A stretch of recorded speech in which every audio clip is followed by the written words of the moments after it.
drinking water to the settlement and to the surviving animals. Matatana ke urubadwa kotere bujiro ni akure punya daunia ngotunga ni matara berda kan tanah pite ko to kita mata jai ko godangini akini abakriyo ni peidana turikoro tamat ke yo bachadwa matatangana. Aipa was lucky.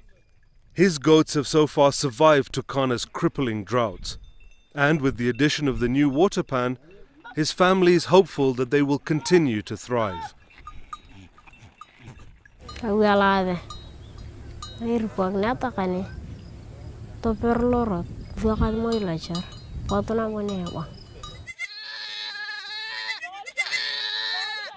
It now takes Ekai and his goats just an hour on foot to reach water. The short walk expends less energy and leaves Ekai and his animals less vulnerable to attack. The community is using the water pond as strategic reserve relief during the drought season. The Turkana people are now adopting several new initiatives to help them cope with the changing climate.